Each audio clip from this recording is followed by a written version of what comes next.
Hello, good evening, India. Very good morning, America. I am Arun Kumar. I am Christina Cheria. Welcome to the program webinar launched by 24 USA as part of our Sea to Sky program. We have a wonderful personality with us who was a mentor, who was a facilitator, who was a think tank, who was an entrepreneur, who was an educationalist, who is a technocrat. In fact, revolutionized the Indian horizon of communication and technology. None other than Dr. Sam Pitroda. We welcome all of you to this program webinar launched by 24 USA Sea to Sky. As a part of Sea to Sky project. Sea to Sky is a series of academic exchange programs. It includes faculty exchange, scholar exchange, mentoring from outside, and intercontinental mentoring through virtual means. Voluntary cleaning by students of India and students of Europe or students of America. So the program contains a lot of innovations in the field of academic, and I invite all of you to this beautiful program. And now we will begin with, Yes. the dignitaries, and I will just introduce a few of the dignitaries other than Dr. Sam Pitroda, and this includes Honorable Member and Speaker of Kerala Legislative Assembly, and we start with MP Rajesh. Hi, Arun and Christina. Thank you. I wish all success to this new endeavor by 24 USA 24. And I'm very happy to see Mr. Sam Pitroda, who has led the technological revolution, telecom revolution in India. And I hope that this new initiative by 24 US will benefit especially students and academic community. Thank you very much, Arun.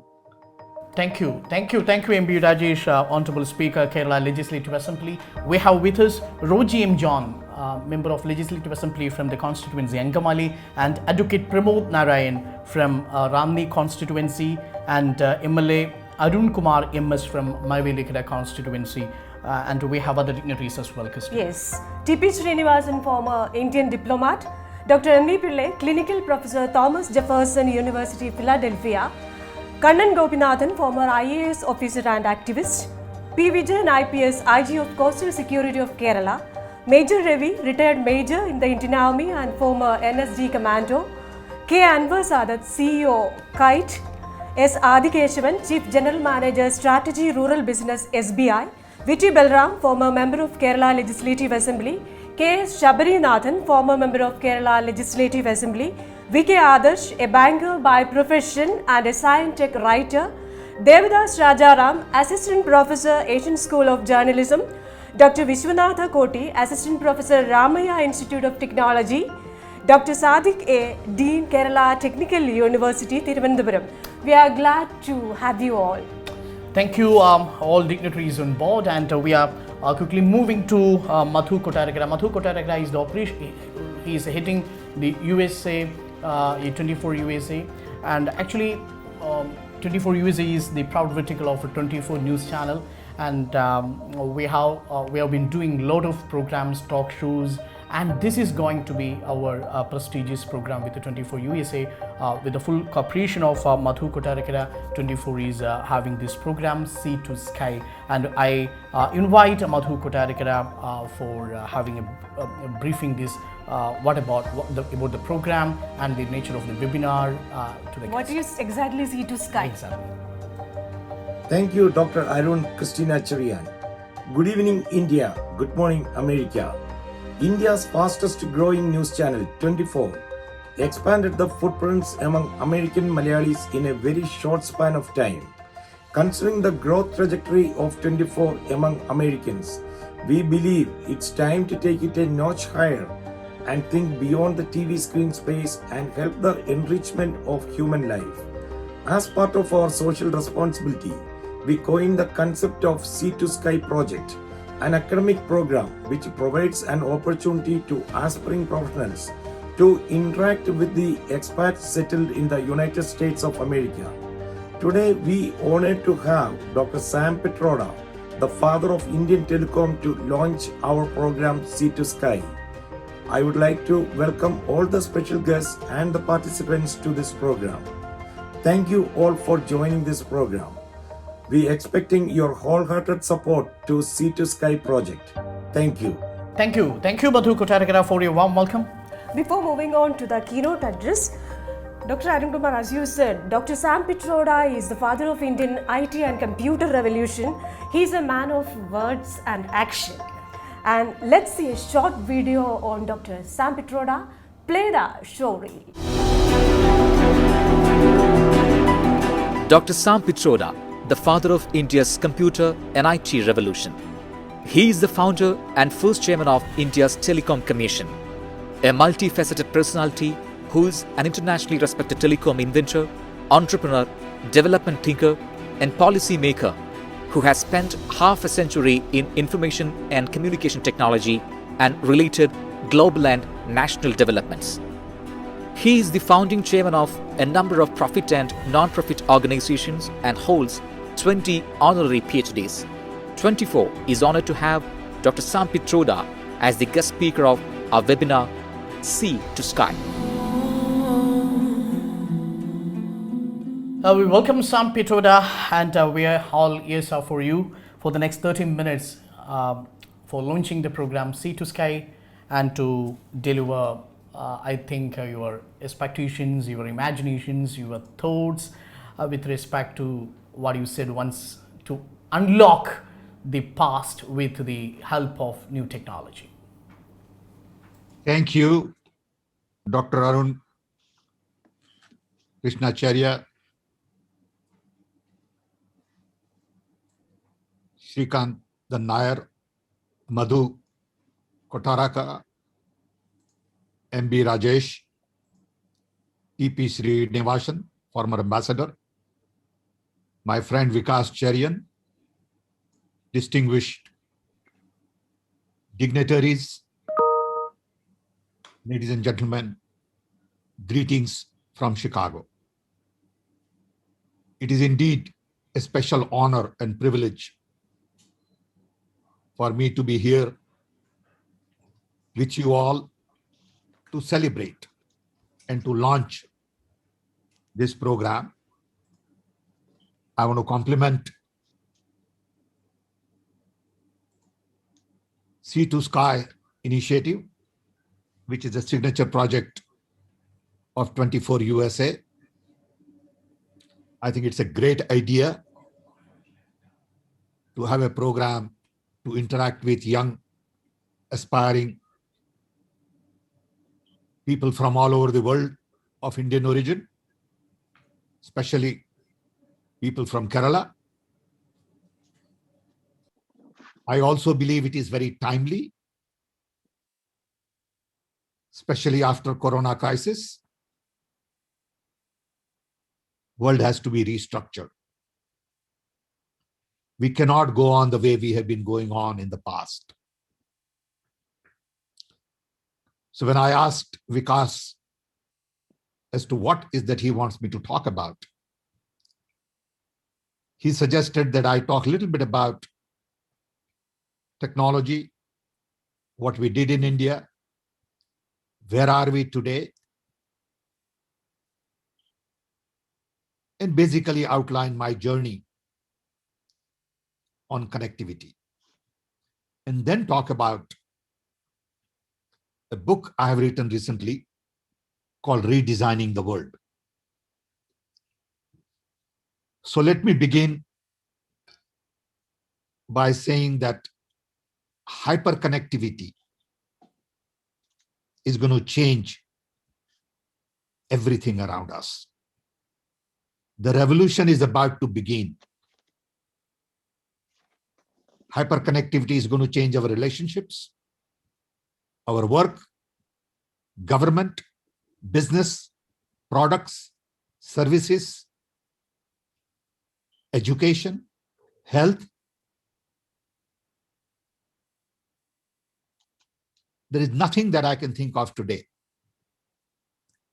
that will not change because of hyperconnectivity. To me, hyperconnectivity is all about now. It's all about, irrespective of where you are, You're always there, everywhere. It is about democratization of information, decentralization of implementation, and demonetization of services. Everything is going to be available in abundance, and everything is going to cost less. And that is not a dream. It is going to happen. It's a matter of time. How fast we can make that happen is up to us. The world we live in today is very different from the world we are going to live in next 20, 25 years.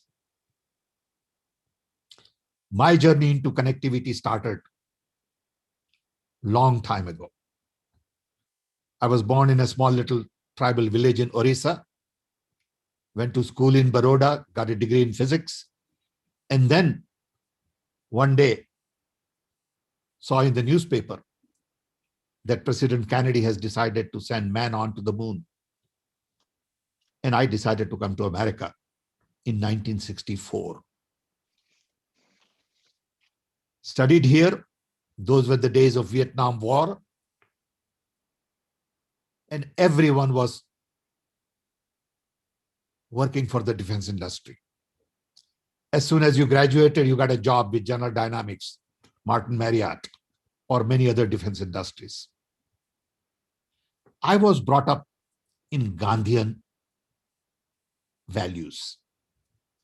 My parents were Gujarati. Gandhi was our role model, and those were the early days of India's independence movement, where heroes were Nehru, Patel, Subhash Chandra Bose, Maulana Azad, and many others. But the values were rooted in freedom, democracy, diversity, inclusion, love, and non-violence. So I did not want to get a job in defense. And I took a lesser paying job and decided to go into communication by accident. I felt communication is important for human civilization. Didn't understand a lot of the details then, but as a young man, I was idealist and I didn't want to work for the defense. That really started my journey into telecom. This was 1965, and I, again by chance, got to work on digital communication. Got a lot of patents, left that company after 8 years, started a business in Chicago to build digital switching systems, along with 2 other colleagues. That was 1974. In 1979, we had 2,000 employees, fairly successful business, and we sold it to Rockwell International, then for $50 million cash. And I took on a job as the vice president of Rockwell, in charge of Chicago, Cedar Rapids, and Dallas. Had my own corporate jet. I had office in 3 places. I had an apartment in Dallas. I lived in Chicago and had a wonderful life. And I was just about 38 years old. Then I came to India and could not make a phone call to my wife in Chicago. And a little bit of arrogance and a lot of ignorance said, I'm going to spend next decade of my life trying to work on telecommunications in India. Got a chance to meet with Mrs. Indira Gandhi, gave her a presentation basically saying that telecom and IT will change the face of India. This was 1980-81. It was hard to believe in a country where there were just about 2 million telephones. It used to take 10 years to get a telephone connection. To talk about telecom, IT was not a routine thing. People wanted to talk about water, agriculture, farmers, rural development. But I didn't know anything about it. So I thought I need to focus on what I know a little bit about. Mrs. Indira Gandhi gave me an opportunity. When she died, Rajiv Gandhi gave me total political will. And I decided to come back to India to work with him on telecom and IT. Became chairman of Telecom Commission. Got lots of young people to work. I'm sorry, I don't know why somebody is bugging me right now. And then worked with a lot of young people to build telecom IT infrastructure, and basically focused on building human capacity. Our goal was indigenous development, local talent, local production, Indian solutions, Indian ways of doing it. And we had a mission mode approach. 36 months, $36 million to deliver following things. And what was critical was political will, young talent, domain expertise. And at the end, we created a dream for a large number of people in India, especially young. Then I moved on to technology missions for rural drinking water, immunization, edible oil, telecom, literacy, and milk production. Again, these were all in mission mode. Mission implied listening to other people, democratic decision making, collaboration, cooperation, co-creation. Mission implied listening to the voices on the ground. And these are very complex problems. Just to give an idea, we had guinea worm, a special kind of spaghetti type of a worm that comes out of your body, in 37,000 villages in India. And our mission was to eliminate guinea worm. Use satellite to find water. Reduce import of cooking oil. Provide immunization to 20 million children and 20 million pregnant women every year. Build cold chain equipment. There were no computers then. There was no software. These were very complex tasks. And we did all that against all the odds. So many people, when they say today nothing got done in Congress era, they are totally ignorant. I feel sorry for them and their intelligence.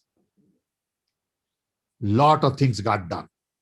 We could eradicate polio only because Rajiv Gandhi had a dream to provide immunization to every child and every pregnant woman. We built our own supercomputer called Param. That was also a mission mode project. So we did a lot of interesting things and energized large number of human resource through young, talented people.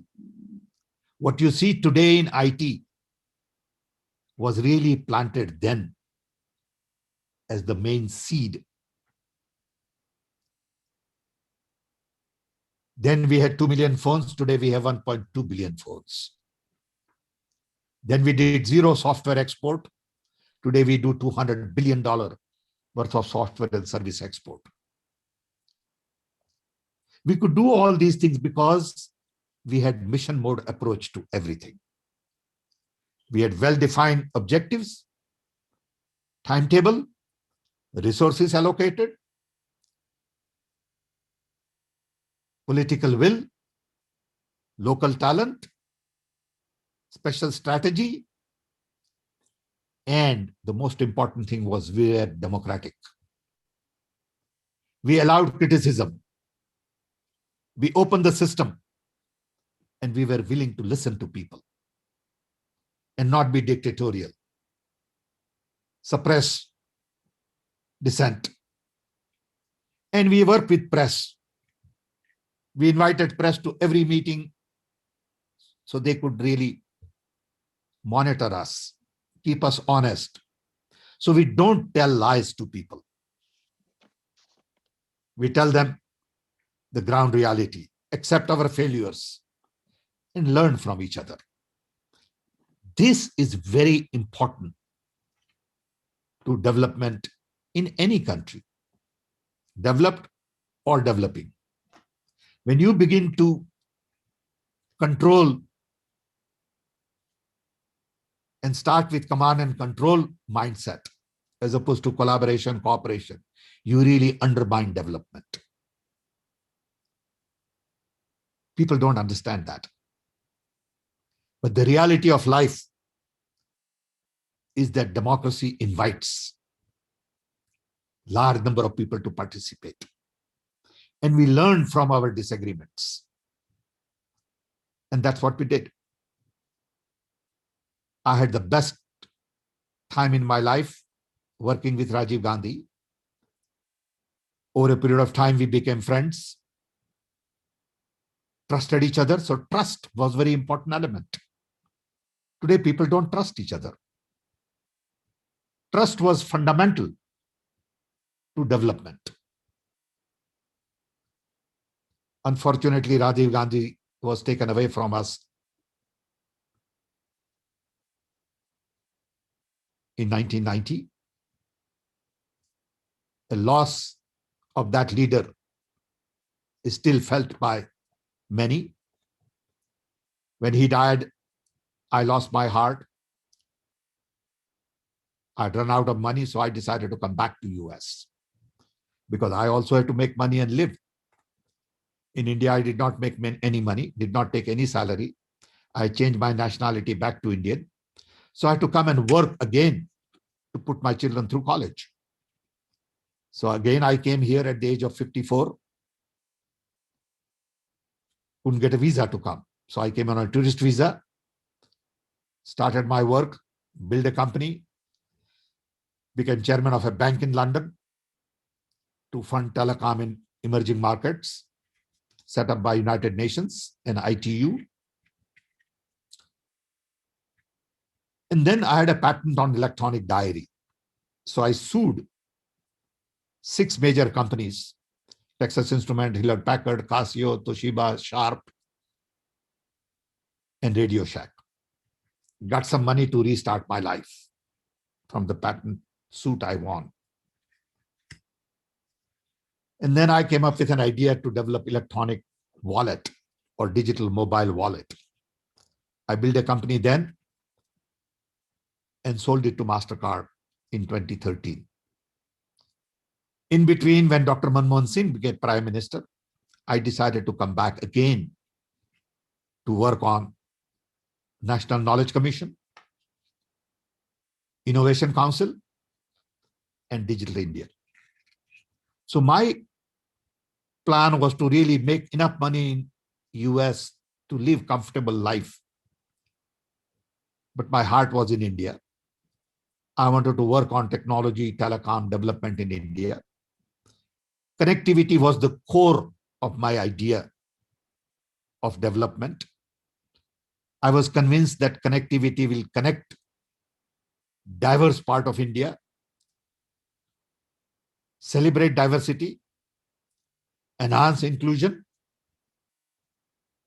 and really expedite the process of development.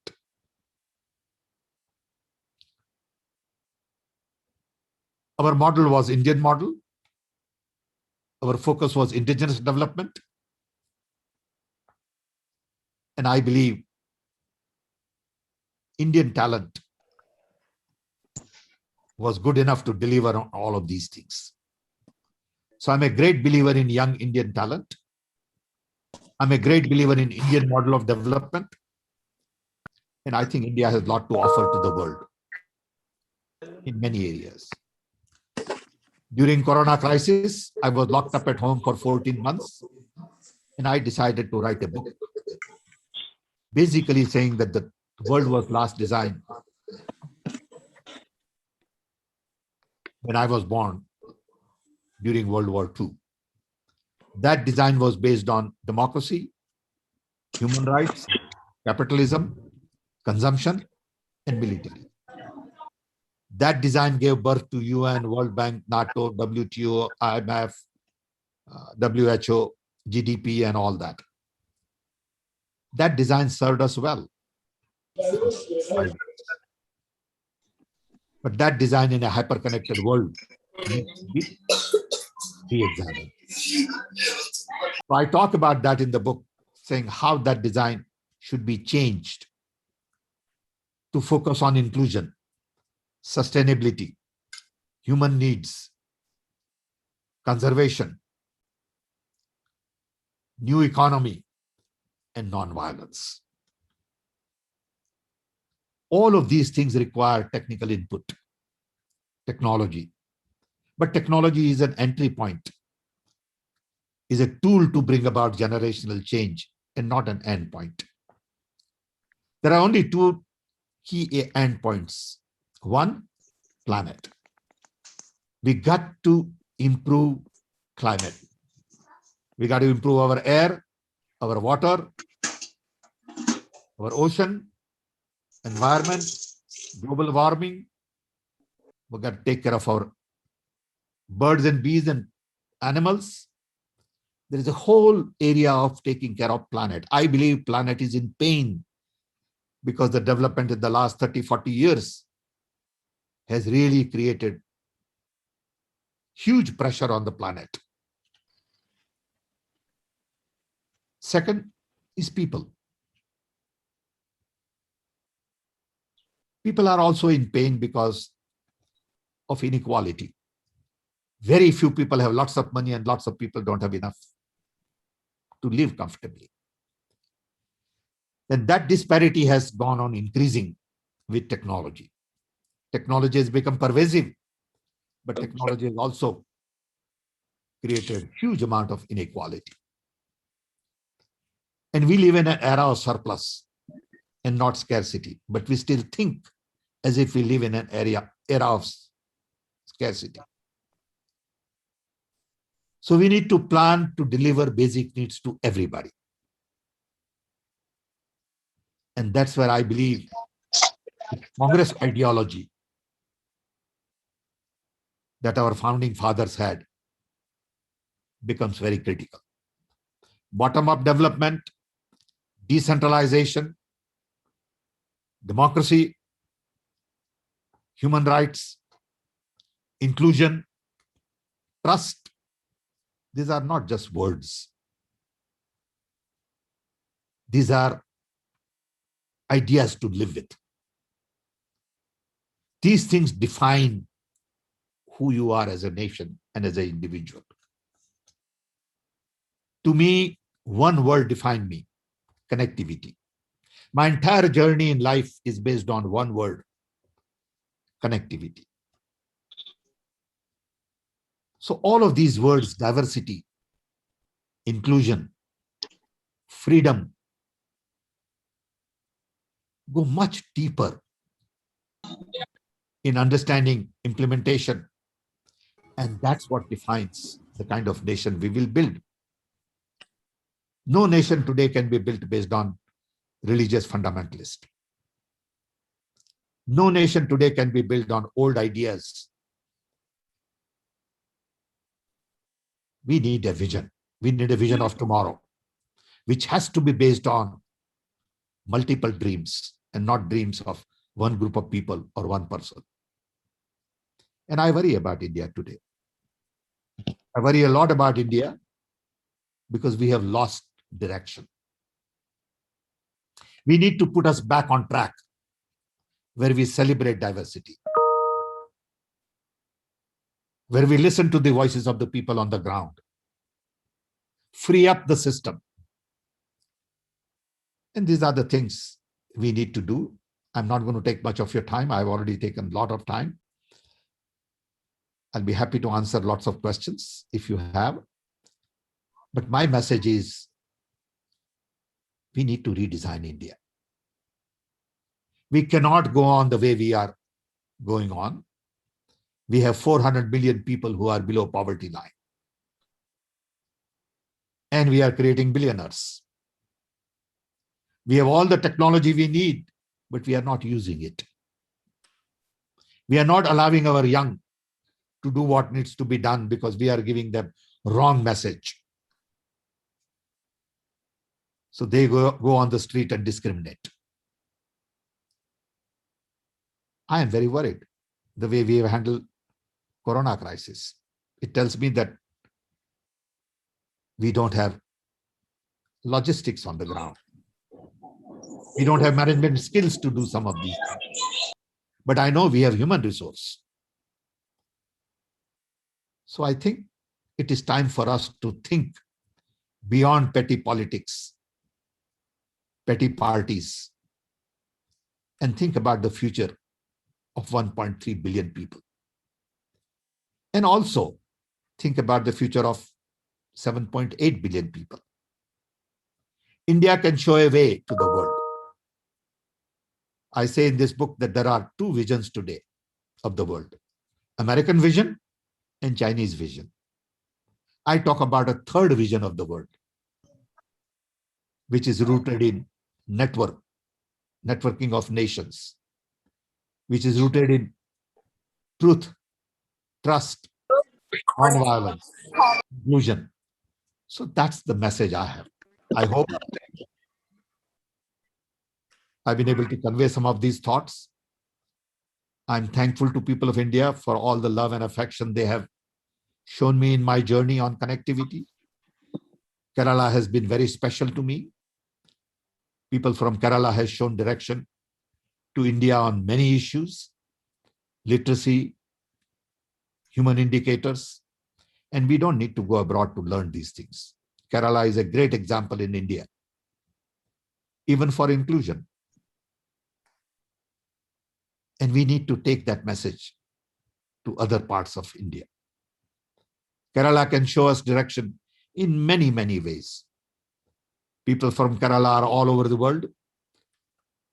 When I go to Australia, or I'm in US or Europe or Middle East, they are everywhere. They are very successful. I salute them.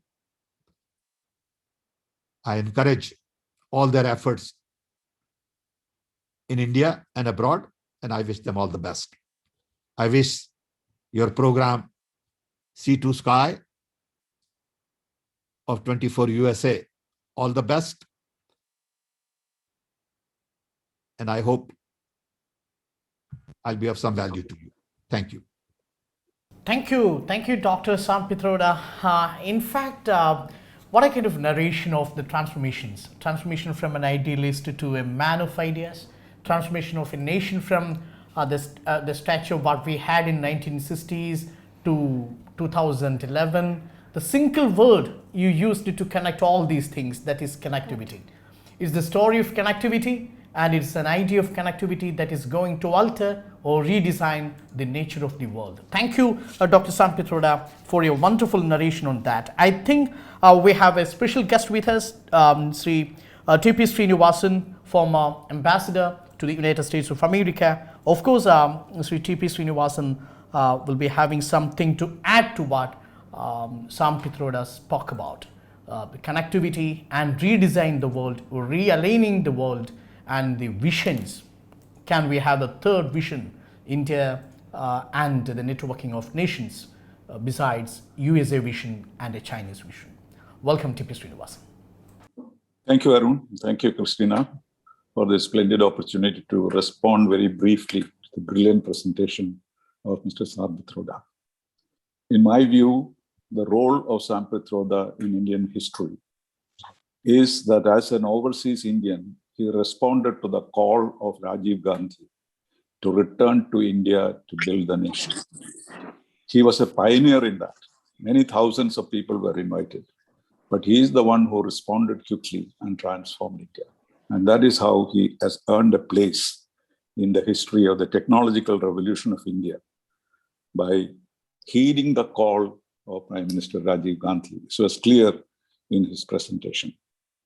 I have had the privilege of listening to him, watching him for years together during my own stay in the United States. I've always been inspired by the patriotism and the technological linkage that he brought about between India and the United States.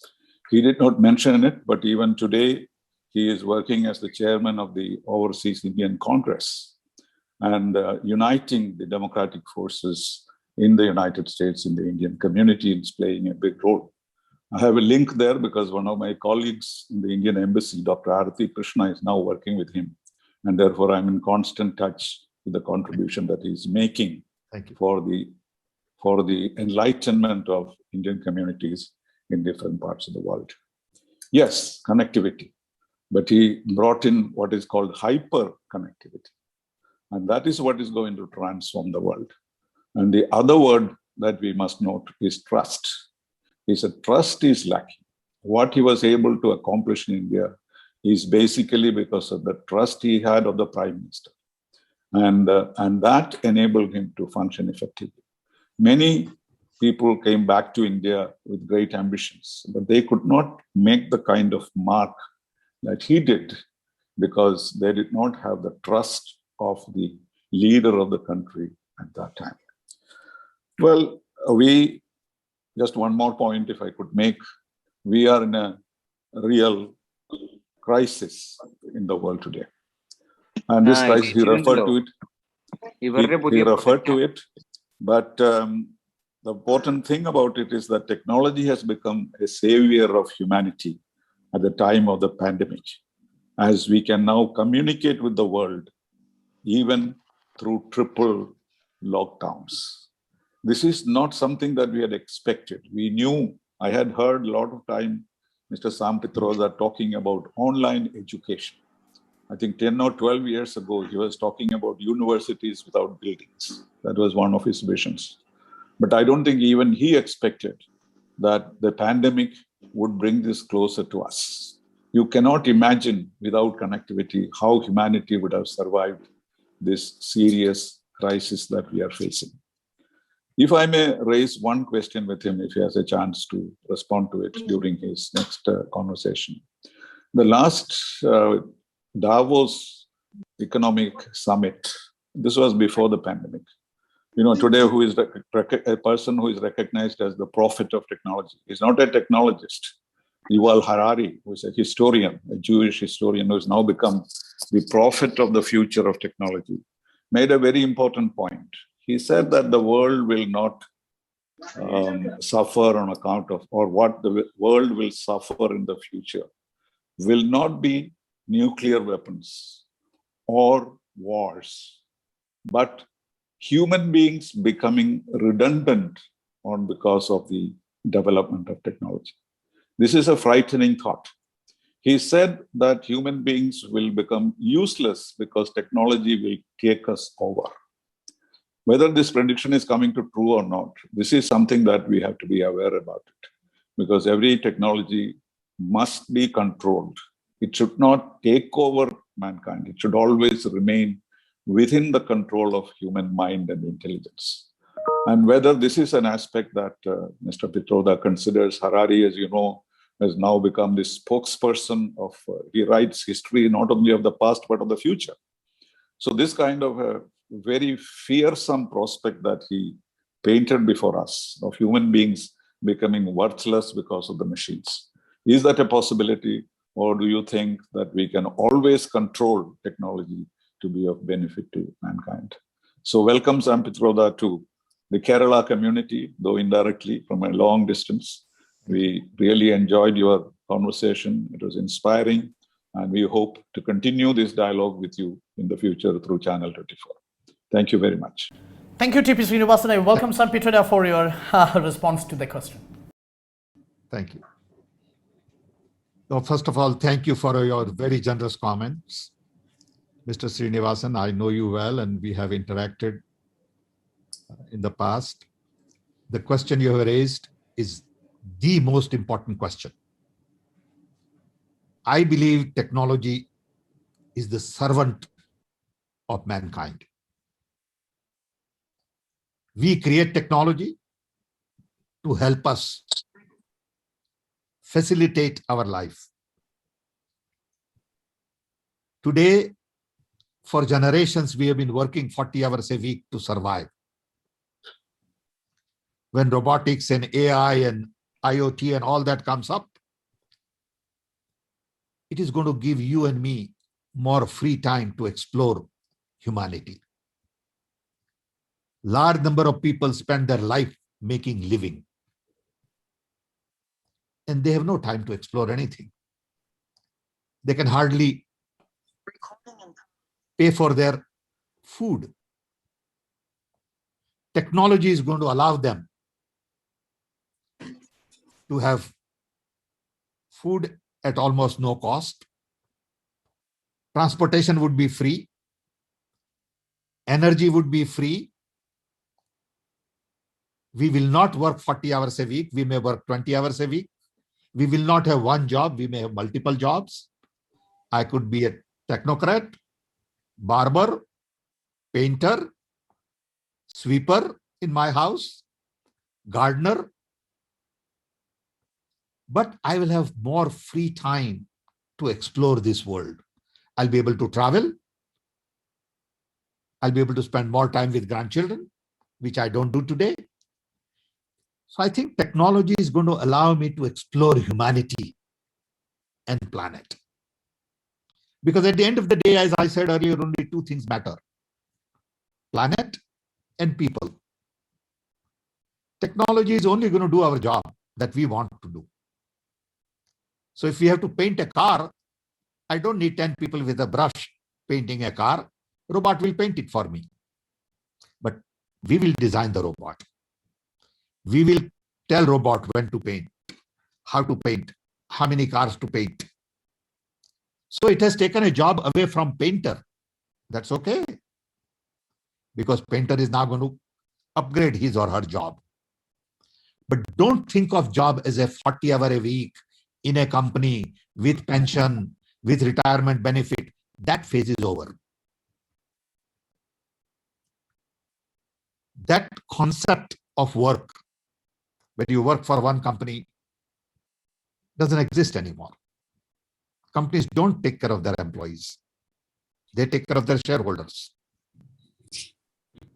They hire and fire people. So we, in a sense, get empowered. If I don't get hired and fired, I don't get empowered.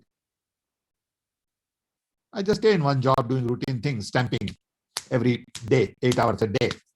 What kind of a dumb job that is? When you fire me, you are really challenging me to go do something interesting, exciting, explore. So I see a different side of this than Hariri does. I know Hariri well, but you see, these people have not worked on technology themselves. My advantage is I worked on vacuum tubes. I've designed products with transistors. I was there when Intel was formed. I know bits and bytes. I know integrated circuits, connections, all of that. And experiencing technology is different from working in technology. If somebody says, this is $200, I can look at in my hand and say, no, this is $180. Why? Don't ask me why. I have no justification. But I know my guts. So my faith in technology is, this is our servant. This is not our master. This is going to do what we want them to do. And I'm not going to do what this device wants me to do. Okay. That's the difference. When I talk to my grandchildren, I'm not going to look at my phone. I'm going to use phone. Technology is not going to eat for me. Technology is not going to have, it's not going to breathe for me. So I would say we have huge potential ahead of us to exploit and use technology to our benefit so that we can grow more food, better nutrition at low cost, better housing at low cost, less hours to work to survive. Transportation, I don't need 4 cars. I can order a car on cell phone, automated car will come, drive me, take me wherever I want. I don't need garage, I don't need insurance, I don't need parking lot, I don't need driver's license. I'll have a little battery in the back of my house which will provide me electricity, and I don't need to be part of a power generation scheme. All of this is going to happen because this thing is empowering you. This to me is a window to the world. I can go visit Guggenheim Museum on it. I can go to Moscow right now and visit the Hermitage Museum. I can see the flight from Delhi to Ahmedabad. When will it arrive? I can do all kinds of things. This is for me. I'm not for this. That's the difference. Thank you for asking the question, and I hope I have given a little bit of feel for how I see this. Definitely, it will be an apt reply to Harari on that, and I think Very the technology beautifully will, described. the technology will not master the minds of human beings, but rather the minds will master the technology, and thereby redesigning the world around us. I think we have a lot of questions already sent by some people, and now I will introduce one master technologist from Calicut. I will introduce him. He is Rudain Shias, only 16 years of old. He developed two calculator applications. One is Draculator, he called, and another one is Draculator Pro, and a game he developed. He is from Calicut, the northern district of Kerala. He is a +1 student from KVPL GHSS, Master Rudain Shias. Now, Master Rudain Shias, now you can shoot your questions to Dr. Sam Petroda. Where are you? I want to see your face. Yeah, Rudain, please show your face to the man who showed Hello, the sir. entire world the face of India. Yes. Yes, young man. Where are My you? name is Ruday. It's a pleasure to meet you. I see you. Thank you. So, sir, my question is that it's about artificial intelligence. Well, people like Elon Musk and Sir Stephen Hawking, they had warned us about the harm that AI could bring to us human beings. And if my memory is correct, Stephen Hawking even quoted that AI could spell the end of human race. So even after these news, these great people have been saying, the developments for AI is still going on. So what is your opinion about this, and what will happen if we allow to grow such a thing in front of us? Will it outgrow us, or like said before, will it be the cause for human extinction? See, it is like knife. I'm sure when knife was invented, people said this is going to be end of humanity. You can take knife and kill everybody. But you can, slice a fruit and you can also kill somebody. So technology is a double-edged sword. Social media, people are misusing it, but people are also using it. Nuclear bomb is another example. So there are hundreds of examples in technology. It's a tool. Most use it, some misuse it. But you can't say because some misuse that's the end of humanity. That's a little going too far. AI is nothing. It is just, it's a tool. How do we use it? We may want to use AI to recognize bad tomato, bad potato from image processing. We may use AI for some other medical information data. And we can use AI for profiling people and prevent them from entering a building. It's okay. No big deal. So don't worry. There'll be many more technology. Technology is not about electronics. Technology is not about satellite and AI and robotics. Technology is also about stem cell research, biotech, nanotech, materials, energy, environment. Unfortunately, when we think of technology, we think of satellites and software, and that's one little piece of the puzzle. Okay. There is whole new field for human development. Okay. Health. Okay. Look, I'm 79-year-old. Oh, I had 2 quadruple bypasses. I'm cut all over. I had cancer. Oh. But I'm doing great. Why? Thanks to technology. So I have a positive view of technology. Okay, I feel like I'm a 30-year-old. Okay, I work 12 hours a day. How can I say technology is negative? No. Have faith, because you and I will make technology positive. You will decide how to use technology. Your generation will define what AI can do for you and what AI can't do for you. So I'm delighted to have interaction with you. I wish you all the best. And we Thank need you, more sir. young people like Thank you. you. Thank you. Keep at it. Be positive. Thank you, sir. Don't listen to all this negative Yes, sir. crap. Okay. Thank you, Riten, and I think we move to the next person, right? Yeah. Okay. Thank Next you. person is from Manu Kamin. He is from Mangalore, India. Presently, he is doing PhD in aerospace engineering at University of Cincinnati. I'm very delighted to invite Manu Kamin because he is my former student. Oh, good. Where is Manu? Okay. How are Hello, you? everyone. Yeah, I'm fine, sir. How are you? Good. It's really nice to be a part of this discussion. Thank you. And I have a question for you. Yes, sir. This is with regard to 5G technology in Indian context. You know, it's one thing that 5G has arrived in India. But the thing is, my question is, are we adopting all the latest technologies that actually take advantage of the capabilities that 5G has to offer? For instance, let's say things like autonomous driving, Internet of Things, some of these examples which require 5G technology. If we're not adopting those technologies, then the benefit of 5G itself seems limited. No, I not would true. like to know your thoughts on this. First of all, it's not true. Okay. Okay. What is not true is that 5G technology is not about just IoT. 5G technology is more about speed, more about latency, and all of these things are important in education and health. Okay. What is missing though in India is good Indian content.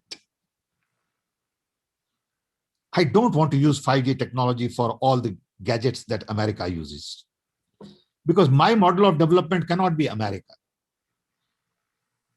Unfortunately, world thinks America is the only model of development. Everybody wants to be like America. It's not possible, because there are 300 million people and 3 times the land we have. So let's not copy. More power to America, but we need Indian model of development. So we need local content, local language. Okay. So it's not about self-driven car. Just because America has self-driven car, I don't need self-driven car. It'll be nice, but before I have self-driven car, I want food for 400 million people. I want better agriculture. I want better distribution. I want better delivery. I want better vaccines. Okay. So don't compare development in terms of what Western world thinks development is. So people say, oh, we got 5G, we don't have self-driven cars, so we are poor. Forget it. I don't need self-driven car for a while. So think of Indian model of development. When we all come to America, we get impressed, rightfully so, but then we stop thinking of the reality of the world. We immediately compare, oh, America has this, India doesn't have that. No, India has a lot more that America also doesn't have. Music, food, sound, smell, diversity, culture, temples, Taj Mahal, you name it. Okay. So you have to look at localization and globalization simultaneously. Don't forget localization. Okay. Thank you. Thank you, Dr. Sam, and thank you, Sri Manu Kamin. And I think that's a wonderful idea that technology hear you. development is not universal, but rather very Dr. Arun specific to cannot the hear you. context. Yeah, please. Yeah, I can hear you. Yeah, fine. The development or technology or innovations, they are not universal in nature, but it's very specific to the context in which they are applied. I think the webinar gives that kind of an idea about development.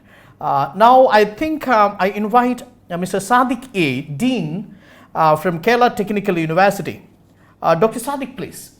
Thank you very much for the opportunity to have interaction with Dr. Sam Pitroda. I think you can hear me, right? Yes, very well. Okay, thank you. Really, I'm enlightened to hear the journey of your life, sir, like the development. And I happen to hear that you have imagined about universities in online around 15 years back, and that's happening now. Today, you spoke about like hyperconnectivity, and you are telling that the design of the world will be different maybe after 20 or 25 years. So in that context, I was thinking, how do you think what will be the kind of communication, the kind of industries, the kind of possibilities with the connectivity, maybe after 20, 25 years? I would recommend you as a professor to read this book. Okay. Definitely, I will do that. Please Thank get you it very from much. Amazon, read it, because it will give you different ideas and you will come up with something totally different than I have thought about. Okay. Because we Okay. need more I people will do that. to begin a conversation. I don't have all the answers. Please, I'm not capable humanly. But we need many more people to join this idea of redesigning. So the industry of the future, if you look at it, I would say food is going to be transformed completely with new technology, hyperconnectivity. How? We're going to have more nutritious food. We're going to have fresh food. We are going to have different kind of food. We are going to have food in abundance. We're going to use satellite imagery, geohydrological surveys. We're going to map everything. So how much corn is grown, how much wheat is grown, where, best quality, all that will happen through technology. Today, it's all random. It's still very primitive in terms of technology. So I see food as a major area of innovations. I see health as another major area of innovation. People like Manu will live to be 150. They won't let you die. They will replace your body parts like auto parts. Okay, and that's why technology is going to play an important role. Aging will not imply white hair like me. They'll fix it. Okay, it'll imply black hair like Manu has. Okay. There is a lot to be done. All our animal population, our cows, our buffaloes, our goats, our birds, our bees, they're also going to benefit from technology. We have cut our jungles, forest. We will revive our forest. We will re-extinguish even dinosaurs. We'll create new dinosaurs out of genetic. I mean, this is crazy, but it's going to happen. Maybe 100 years. Okay. We're going to control our climate better. Take, for example, jungles of Amazon. They are cutting left and right. But those jungles affect the rest of the world. It's not just Brazilian jungle. So we'll have to grow those jungles back. Himalaya mountains are not just Indian mountains. They are global heritage. So this idea of India, Pakistan, Nepal and all this will have a different meaning. Because we all will have to share. We breathe same air. We can't separate Pakistani air and Indian air. Okay. So I think technology is going to really enlighten human being. For the first time in the human history, we are all connected. All 8 billion people are connected. What does this connectivity mean? Does it mean that we use this connectivity to do the same thing we have been doing in the past, or we use this connectivity to do things which we have never done in the past? I think that's a fundamental question. We want to use connectivity to do things we have never done before. And then we will be able to provide opportunities to everybody in this world. African poverty is everybody's problem. It's not Africa's problem. You've seen what Corona crisis did. Coronavirus did not distinguish between black and white, men and women, young and old, rich and poor. It affected everybody. What it says is that we are all same. And we must respect that. And technology is going to be used for the mankind and for the planet. Okay. I don't know whether I answered your question.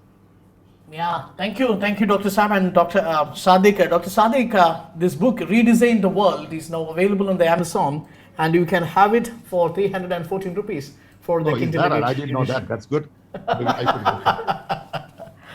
Thank you. We will move to the next one. Okay, next is the chance of Pushpa Joseph Gerald. She's a teacher from Cambridge International School, UAE.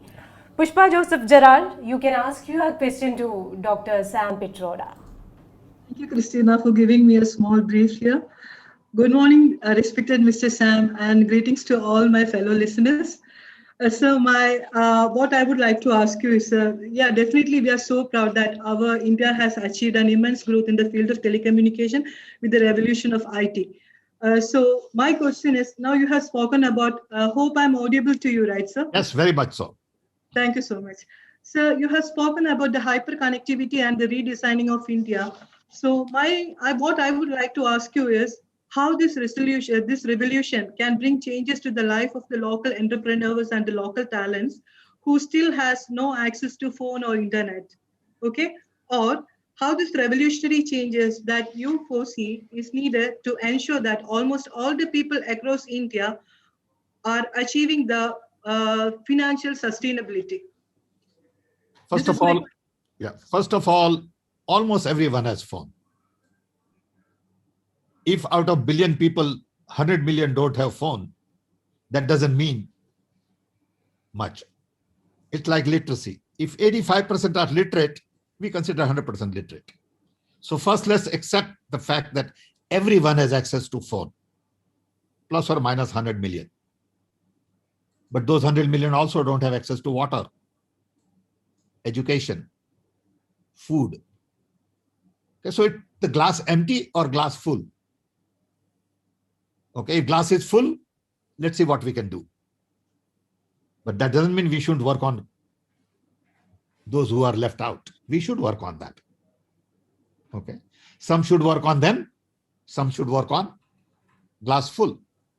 Okay, so at the end of the day, the real challenge in India is income distribution, wealth distribution. It's not a socialist idea. It is a humanist idea.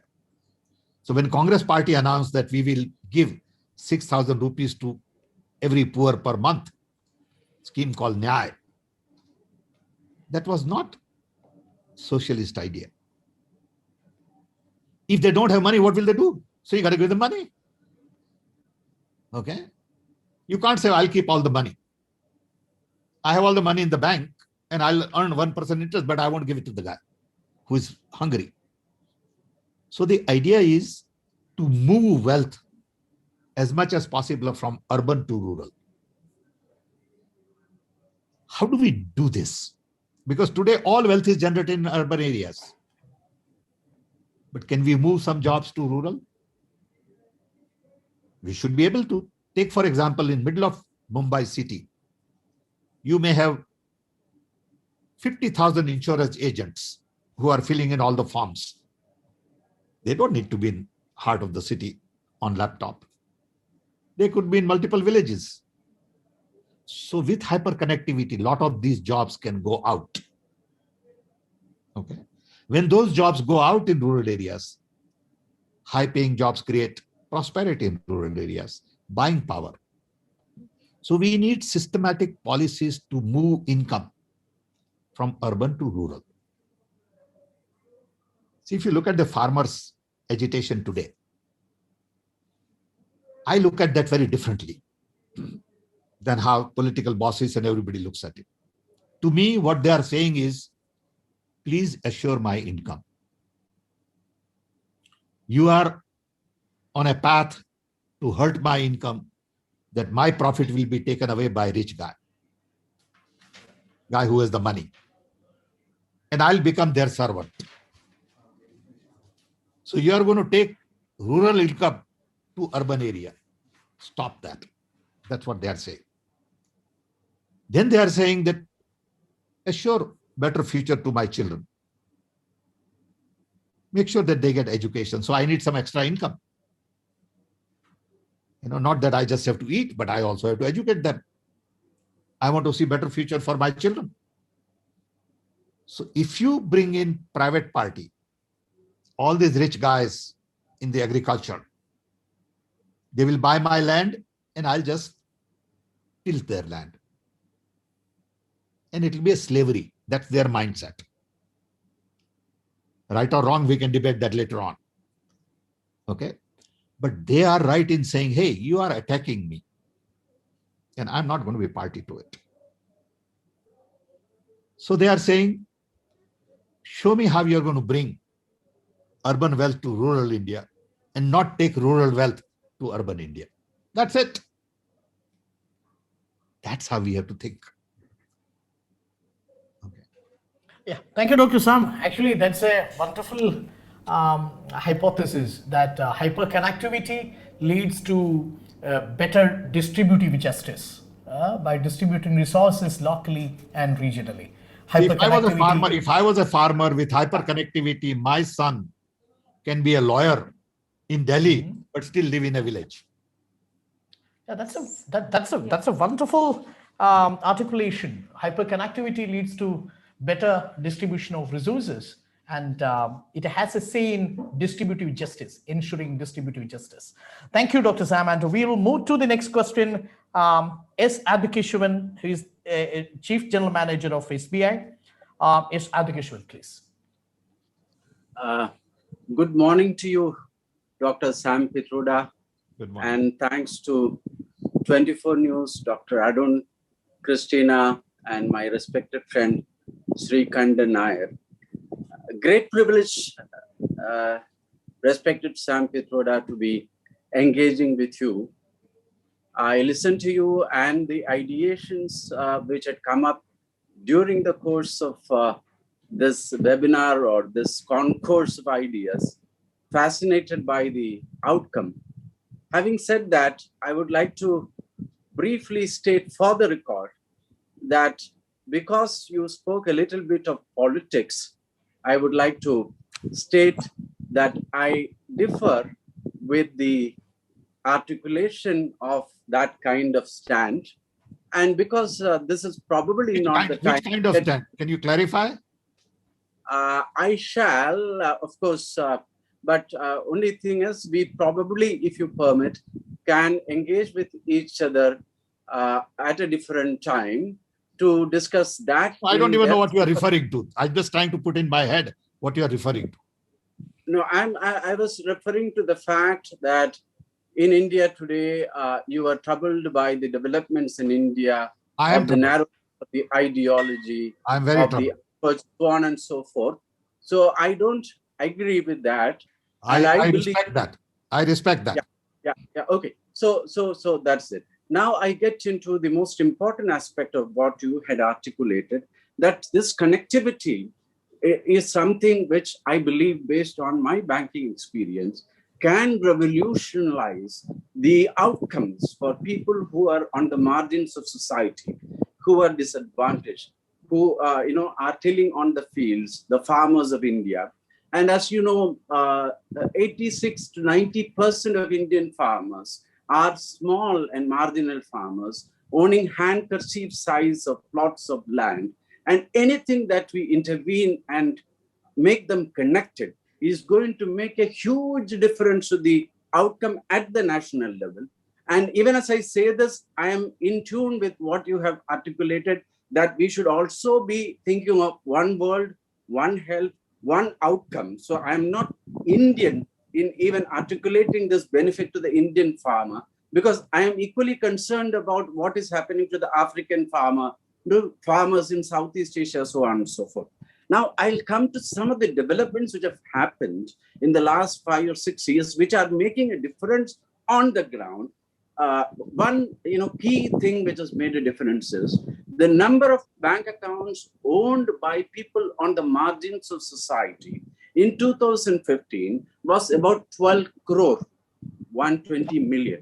Now it is 46 crore because of a concerted effort by the establishment currently in operation in India, which I believe is a positive development. Now, I'll just come to my point. How has it made a difference when the government wanted to transfer something on the lines of Nyay? I see only a degree of difference between the Nyay that you are trying to articulate and the kind of Nyay which the current establishment has done. It is only in degree. Now, within a matter of a few hours, transfer of money. I know that because I set the standards. You may not know this. No, I was the head of the payment committee, which led the standards. So I'm aware of it. It's good. Excellent.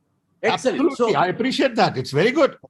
Yeah. So excellent. So now my question is, I find on the ground there is a problem, as you may be aware. Farmers have feature phones, but not smartphones. That is one problem. Pretty soon. Yeah. The second aspect, which is what is interesting to me, when you started this telecom revolution, I was at college or maybe in my younger days, the PCO revolution was something which we felt, the public call office. So can we think, how do you measure the economic viability and the feasibility of setting up Wi-Fi booths across the country where people can use... I think Mr. Sadikeshavan, I think he will answer to this question briefly, because we have... I understand what you're saying, and I appreciate your... So my question is regarding Wi-Fi booths similar to PCO booths. How do you see that? Yeah, that's all. Sorry. If there is a business model, I think entrepreneurs should come forward and set up a Wi-Fi booth. If there is a business model. If there is no business model, maybe government should subsidize it. But you need a champion of Wi-Fi booth, and it will get done. You find an entrepreneur who sees a business model and see an opportunity to make money, and he'll do it. And if he can't do it, and if there is no business model, maybe government should subsidize it. Okay. Good Great idea. The idea is to connect. Idea is to connect farmers. It has to be done. I'm with you. Thanks indeed. Thank you. Thank you, Dr. Samad. For all the speakers waiting, please ensure that your questions will not be over 30 seconds, please. And I will also make sure that the answers are short. Fine. So next question is from Dr. Vishwanatha Koti. He is Assistant Professor, Ramaya Institute of Technology, Bangalore. Dr. Vishwanatha Koti, you can ask your question to Dr. Sam Pitroda. Hello, greetings to Sri Sam Pitroda ji. Yes, sir. I am Vishwanath Koti and I am a faculty in MS Ramanujan College, Bangalore, and I am from Mechanical Engineering Department. My question to you is how well we can take IT or artificial intelligence in improving process optimization when we talk about in traditional industries like foundries and machine shops, where still some of the processes are carried out in conventional ways. How can we bring around 95% of automation in these industries and in these processes? Great question, Professor. I appreciate your asking this question. Thank you. I'll tell you a couple of examples from my own personal experiences, which really focus on helping small and medium scale industries. People like you should help us as a nation to really bring new technology to SMEs. Big boys don't need you and me.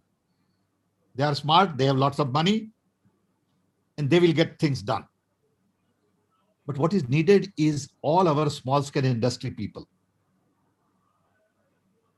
have not really benefited from IT, automation, AI, machine learning, graphics, all of that. I'll give you one example. When we were working on the Innovation Council,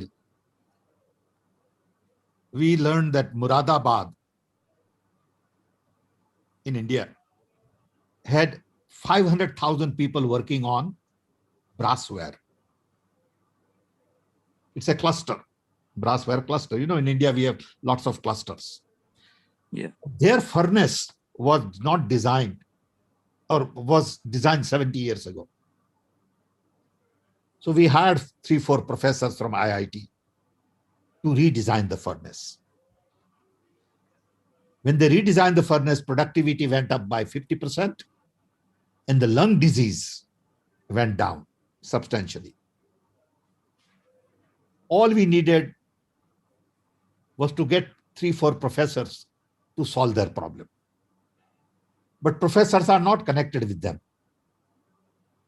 Professors are doing some high-level stuff at international conferences. They are not solving the problems of the poor. They are solving the problems of the rich. World over, best brains are busy solving problems of the rich who don't have problems to solve. As a result, problems of the poor don't get the right talent. So if someone like you says, I'm going to go look at the local SME and see what are their problems, and how can 5 professors like you, one mechanical, one electrical, one material, whatever, you will make a huge contribution. But you need to go, you need to listen to them, you need to understand them, because they don't speak your language and you don't speak their language. Okay, what they consider important may not be important. And you will find out that, hey, I can solve this problem. Another problem we solved, which was very interesting, is that all the kids of the brass factory people would come from school and spend their time polishing brassware for 2-3 hours. So I called the head of CSIR. Okay. And I said to him, I said, can you come up with a liquid that will wipe as opposed to brush? So Dr. Brahmachari said, okay, we'll do it. They spent 6 months. They came up with a liquid to wipe brassware as opposed to polish it. It saved millions of hours of young children's school time. This is how technology can help. But nobody looks at these things. You know, you go to our bamboo workers and you find that they need better cutting machines. Okay, you look at our farmers, their tools have not been redesigned. You look at our scavengers, they don't have mechanical tools that they need. Okay, why do they have to do it the same way they have been doing for hundreds of years? Okay, why can't we design tools for scavengers? Nobody pays attention to it. Okay. So I think you raised a very important question. Thank you. Thank you. Thank you. Thank you, Dr. Sam. And I think next one to speak, to ask the question was actually K. Anwar Sadat. Dr. Sam, this Anwar Sadat wrote about you in a weekly in Kerala, I think a few months back, of Digital Kerala of Sam Pitroda. Actually, he was equating, making a small biographical sketch of you and relating your Kerala has been very generous to me. Kerala Yeah. people have loved me. I thank them for all the love and affection they have shown. And I hope this conversation is useful today. Yeah, definitely, of course. I think since K. Anwar Sadat is not online, I think we will We go have to to the move next on to the next question. And the next question is from VK Adarsh, a banker by profession and a science and technology writer. VK Adarsh, you can ask your question. Hello, sir. Yes, sir. How are you? Fine. And my question is, you did a lot with Rajiv Gandhi at that time, the technological innovation, which reshaped that entire telecom, that connectivity in India, and your C.dot exchange was actually it was a tremendous change at that time. How you manage the bureaucracy, because at that time it was Department of Telecom. You have to manage bureaucracy, you have to manage political people, and soon after Rajiv Gandhi's exit, the VP Singh came, then Chandrasekhar came. How these two governments inculcated the habit, the change you have done in telecom department, and how was the experience? Okay. See, first, C.dot was set up as an independent society. Government funded, but with autonomy, freedom, flexibility. So it wasn't part of a bureaucracy.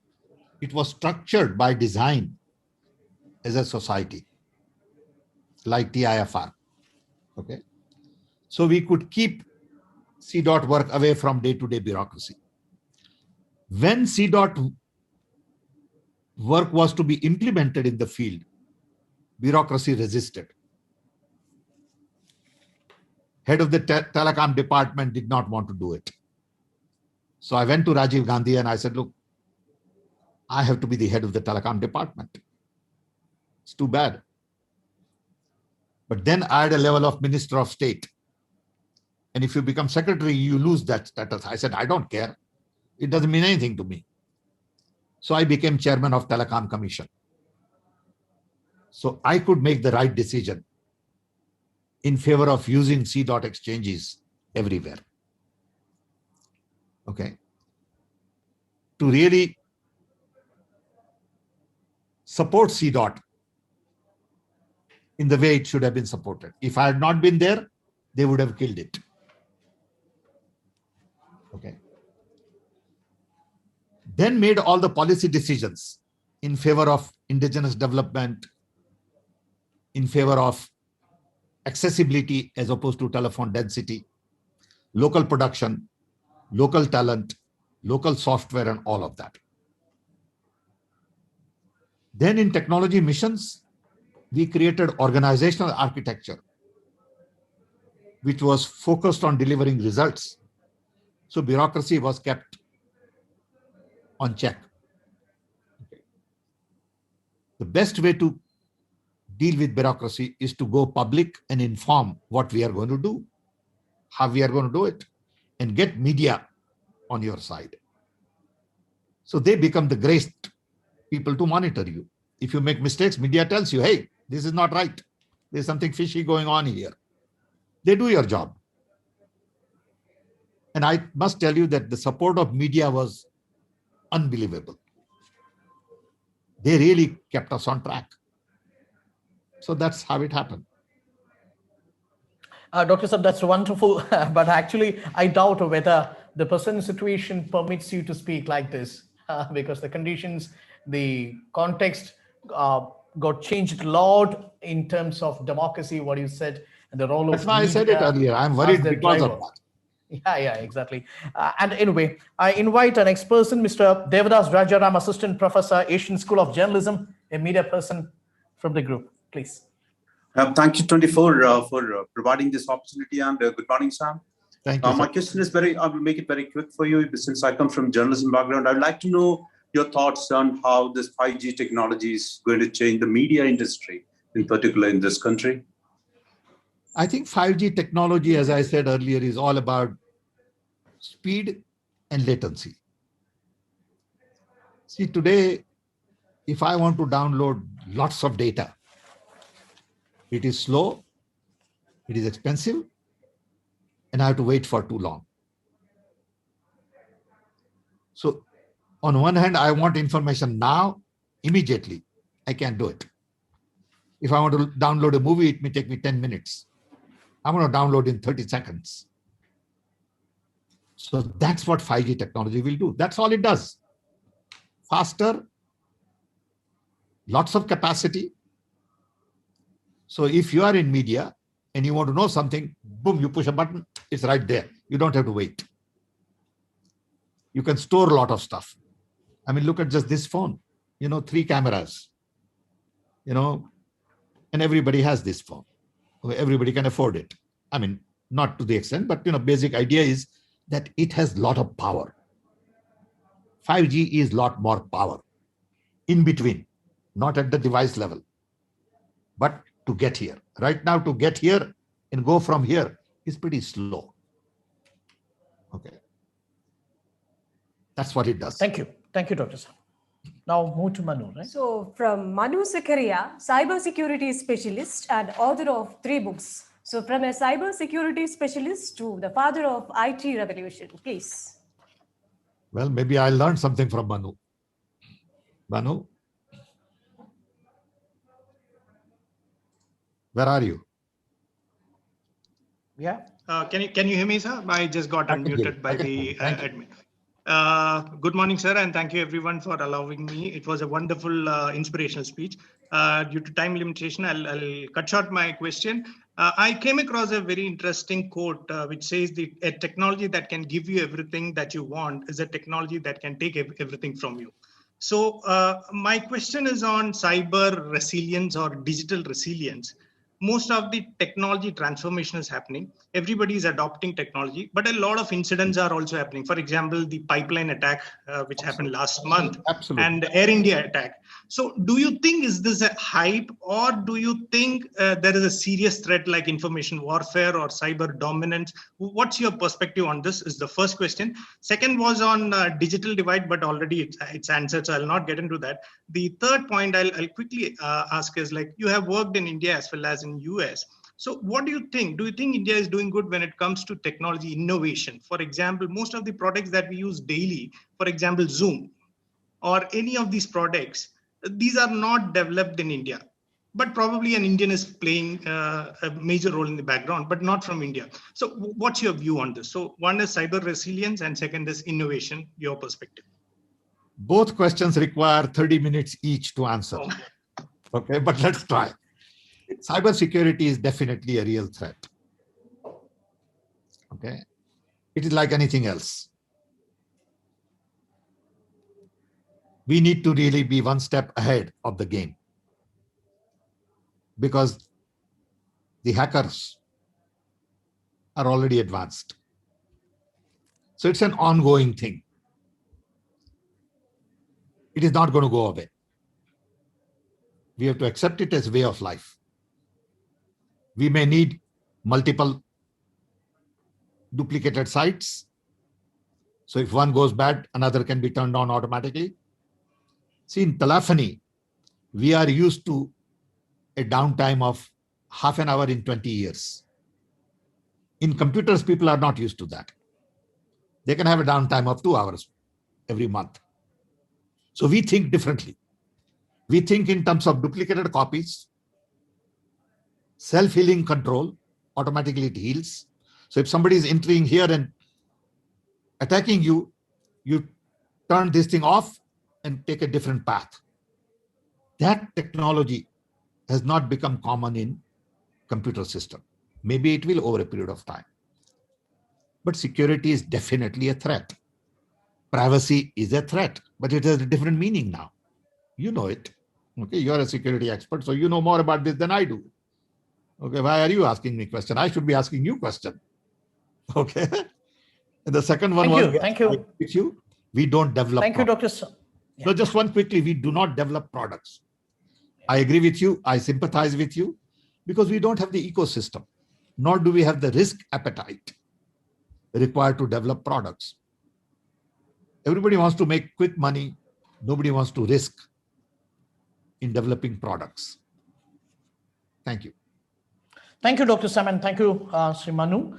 And we're moving to Insan Jos. Insan Jos is from UK. He's a biomedical engineer. Insan, please.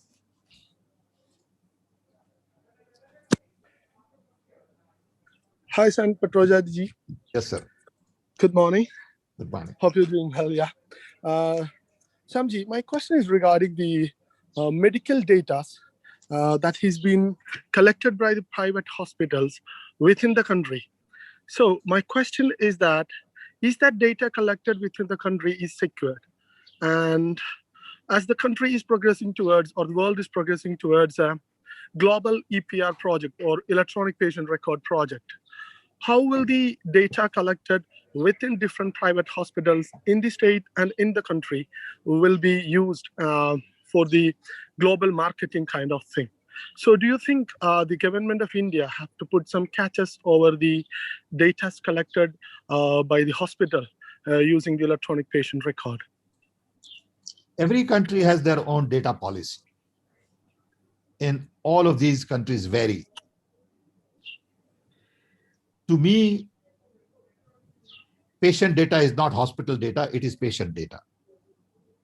I need to be in control of my health data and not hospital, which has not happened because all these big guys want to control your data because they monetize the data and I don't. So when Googles of the world or Facebooks of the world collect my data, they monetize it. I don't get anything out of it. Okay. Except maybe free use of search engine.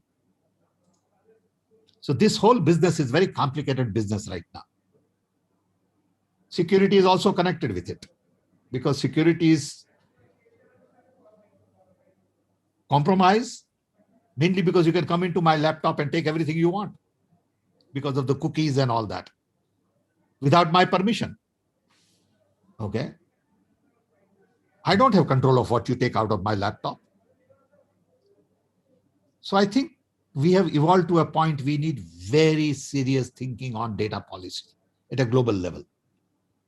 Okay, whose data is it? Who can use it? How much it can be used?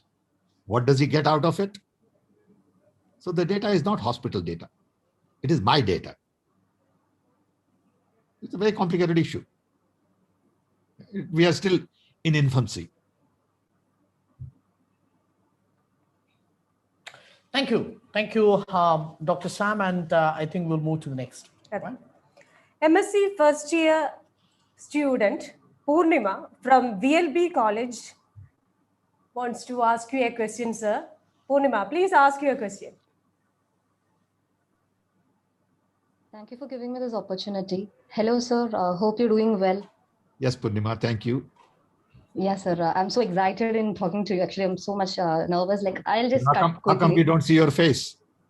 Yes, sir. Like, my camera is having a little bit of troubleshooting issue. I'm so sorry for it, sir. No problem. Yeah. So my question is that technology is used in education differs from one public school to another private school. So in India, can we expect a uniformity in technology being experienced by students?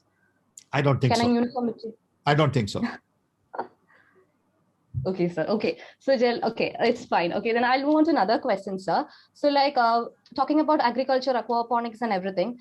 So, like, for the newer generation of kids who are, like, learning the IoT-based technologies and everything, they're getting into farming very quickly. But then farmers who have been in this field for a many number of years, they don't find it easily adapted. So, do we think that there is a lack of awareness for them to bring into this technology field?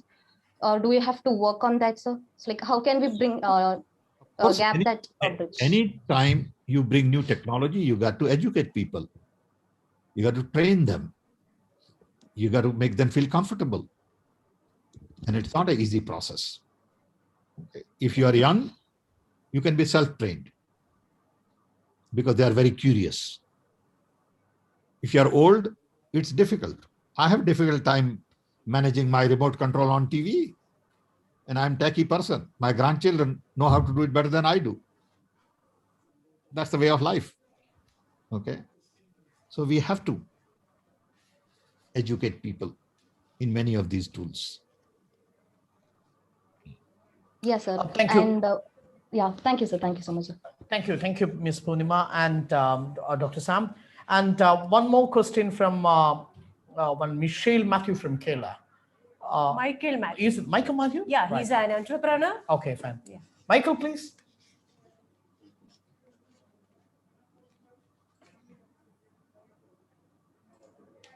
Michael?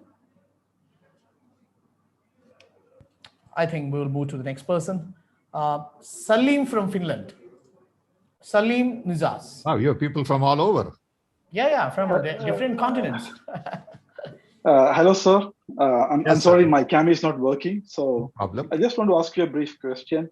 Please. So India is facing a number of issues, like the COVID crisis, plummeting economy, and 10 million people talents are influxing to the job market every month.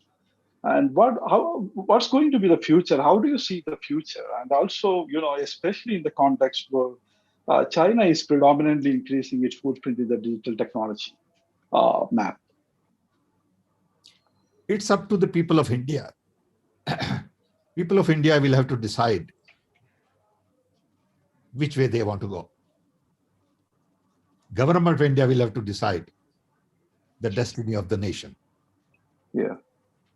And destiny of the nation cannot be decided by looking at the past and remaining in past. It has to be decided by creating a new vision. Definitely. Open, being transparent, being democratic, allowing institutions the autonomy they need. Yeah. Allowing, civil society to participate, encourage NGOs, work by individuals, develop scientific mindset. And when somebody says that cow's urine is going to be good for corona, react and say that's not true. Okay? Definitely. If you don't do all these things, you got a problem. Okay? If you're only interested in winning elections by saying all kinds of things and exciting people, fine, you win election, that's great. What does that do for the nation? Definitely. Is the question you have to ask. People have to ask. Okay? People have to say, look, I can believe this person because based on the, work done, or I can't believe this person. There's no sense in promising the moon when you can't deliver anything. Okay? But lies sell. Lies get amplified. People are still not very clear about what is truth and what is lie, what is promise and what is actual. So people of India will have to decide ultimately. Who are we to say it? Thank you very much. Yeah, that's good. I think it's one way of telling, recasting Nehruvian model in a different milieu with updated technology. I think Dr. It's Sam a human model. It is not just a Nehruvian model. It's a human model. Yeah, with a Nehruvian model is more like a human model. People unnecessarily give name to people and then they try to align those people. Okay, thank you, Dr. Sam. And now we're moving to Mr. Cherian. Mr. Cherian from Arizona, right? Cherian Jacob. And in between, let me tell you one thing. Dr. Sam, you can decide who will be the last speaker. I'm leaving this to you. You are in control. I can't. No, since okay you are very much particular about the democratic component, we are leaving this to you. Since you are the guest, you can decide who will be the last speaker. No, you are the customer. Thank you. Thank you, Dr. Sam Pitroda, for giving me this opportunity. It was really an honor and privilege being with you and with all these, people around the world. So I truly salute you for the revolution you made for all of us, and that's why we are able to, get connected like this. But my main thing, what I feel is that we need to create a food security for the people. And a couple of things which I see is, if I could use maybe the food, prepared by my mom in 25 years later, right? Like the technology available, but it is very expensive. With this modern context, what do you see that, like say, the technology which can preserve all this food, what we are preparing, especially when it comes to say freeze drying technology or all those things, how do you see that this is coming? And we don't need to create this much of food, but we have amazing things available. How this technology, because I don't see a kind of revolution happening in those areas. And the second area where I am very concerned is our energy usage, where I feel like, we saw the amazing technology on the electrical side of it, where we reduce the power, we have new things coming. Okay. But when it comes to, say, the heating, I'll finish it. Heating or say, to make me comfortable, like in air conditioning, I'm not seeing a technology change. Where do you see the new technology will come and where Thank are you, we thank now? you. Thank you. And the question is clear. First of all, food challenge is definitely a real challenge. But the challenge is not in preserving, but challenge is really in preserving in terms of cooked food. But challenge is in distribution, delivery, storage. We produce enough food, but the food doesn't get delivered to the people who need it in time. From my perspective, packaging technology has really changed completely in India. Let me tell you, when I came to this country in 1964, you could not get anything, not even besan. And first time when we got besan, we were so excited that you could make pakora. Today, I can get dosa, idli, all kinds of sweets, all packaged, preserved. So I think Indian food industry has done wonders comparatively in a short period of time to prepare packaged food. My compliments to all of them. Yesterday, I had some young student from India who is at Northwestern come here to my house. And he had not eaten all this Indian food for a long time. So he and I went to Indian grocery store and bought all kinds of stuff for him. He was so excited. So I think Indian food is now easily accessible in America. We need to make that accessible in India to large number of people at even lower cost. Okay. So definitely food industry is big opportunity. I have started food banks in India. You can just Google India Food Bank Network that I started 10 years ago. We have 10 food banks in India that I chair. Nobody knows, nobody cares, where we feed hungry people every day. It's a non-profit organization. Don't get any response from local people.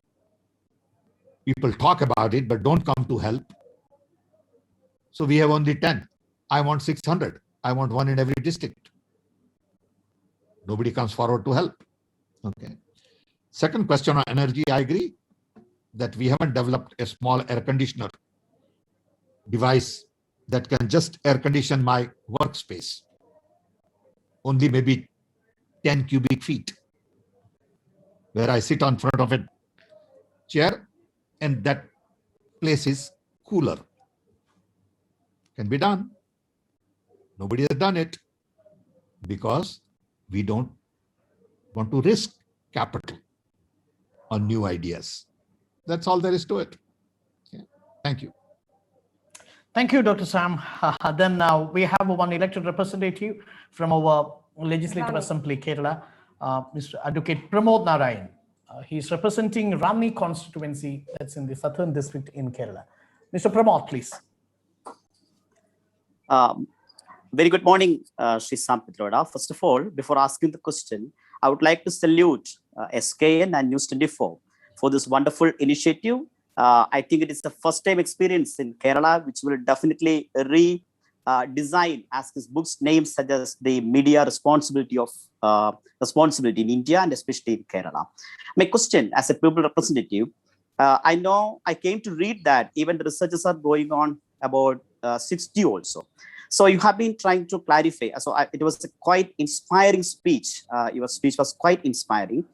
You were trying to describe, and we all were impressed that definitely connectivity, hyper connectivity will definitely increase the momentum of life of people. My question is, as you know, the farmers are on strike in India. So there are some anxieties that the IoT will create a situation where people will lose jobs. So especially in agriculture, as you know, most of the jobs are out of the radius of technology in India. So how can we clarify that 6G or 5G will create more jobs? People will get more jobs because of connectivity. Can you clarify that point? This point was raised 40 years ago when we tried to computerize railway ticketing in India in Rajiv Gandhi's time. No railway department employee wanted computer in railway. They said, if you bring computers to railways, we will lose jobs. against all the odds, we computerized railway ticketing. Then, didn't reduce any jobs, improved convenience. So this question has been around for hundreds of years. When sewing machine was invented, people said tailors would be out of job. When automatic dialing was invented, people said telephone operator would be out of job. Every time there is a new invention, it does replace a group of people, but it also upgrades jobs. It requires retraining, repurposing equipment. That is the cycle of progress that goes on forever. It will happen today. It will happen 100 years from now. Every new idea, people will say, oh, I'm out of job. Fine. Somebody else is in the job and you'll have to retrain yourself and move on. If we listen to them, there will not be any progress anywhere. Okay. I see a lot of buildings in back of you being constructed. And I'm sure crane brought same question, that if you have crane, you won't need so many people to lift brick and take it up there. Same problem. Life goes on. So I won't worry about it. Okay, thank you. Thank you. Thank you, Dr. Sam, and thank you. Now, Dr. we have Arun, I one more. think we can give a chance to Michael Matthew because we missed that Is he due to there? some Is he technical there? issue. Yeah, he's there. There's Michael also Alex Matthew. Matthew with his hand up, I think. I see on Yeah. the screen. Yeah, can you hear me? Yes, I can. Sure. Yes. Okay, thank you for giving me the opportunity. Sir, I'm running an NGO too under the guidance of TP Srinivasan sir. We are running an NGO based at Cochin right now. Great. So my question is, hyperconnectivity is one of the important factor in the development. So in your view, with the help of AI or the technology, how can we bridge the gap between the poor and the rich category and bring the equality in the development? It depends on what problem you're trying to solve. You have a general question, but you got to say this particular problem I'm trying to solve. Okay. And then you talk about technology. So if you're trying to solve the problem of equality, first thing you need to do is empower people. Make them educated of their rights. Demand that I'm treated equally. Demand respect. Okay. Tell them what equality means. So I think you first need to focus on the problem you are trying to solve. Then you have all the technology tools available. AI is one of them, not the only one. Okay. So I would focus on problem definition. Okay. Thank you, sir. Thank you, Dr. Samantha. We have one more person, Alex Matthew. Perhaps he will be the last person to ask the question, right? Alex Matthew, please. He's an engineer from Trivandrum. Hello, Sam sir. Yes, Alex, how are Can you? you hear me? I can hear you well. I'm fine, sir. I'm a software engineer. So I have very keenly heard your session. And as you have rightly mentioned about the vaccination, telecom revolution, and development of indigenous solutions and hyperconnectivity. So this pandemic has brought us some very hot topics like digital discrimination and digital divide in India. At least I couldn't have, I didn't have heard these terms before this pandemic. So why I'm telling you this, this digital divide is because I am residing in a village where the digital divide was very, very, we could see with our naked eyes, this digital divide is there. And I have introduced one program called Maya Jalagam, which introduced the augmented reality and virtual reality in a village library to give the education to many deprived people, deprived children. So how can we reduce this digital divide and digital discrimination? Because in earlier days, there was a discrimination. The holy text and the literacy was deprived to the people because that is something like sacred. So So how can we pragmatically solve this deprivation, digital divide and digital divide, especially in this COVID-stricken period where students from the remote areas are unable to access the education. Yeah, exactly. Question clear. Dr. Sam. The digital divide is not just about digital. It is a divide about education, health, housing, nutrition. Digital is one piece of it. It is not that they have everything else and not just have digital. It'd be very different. If they had everything else and not have digital, I would worry about it. But the divide is much broader because they are at the bottom of the economic pyramid. They have to be lifted up. They are part of the 400 million who are below poverty line. That is the national challenge. It is not a challenge of digital divide. Digital divide is a subset of that. How do we lift these 400 million people?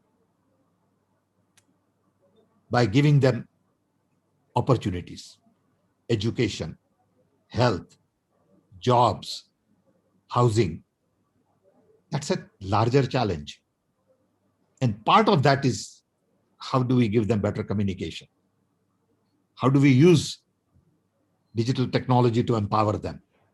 Okay. So you can't take that in isolation. Okay.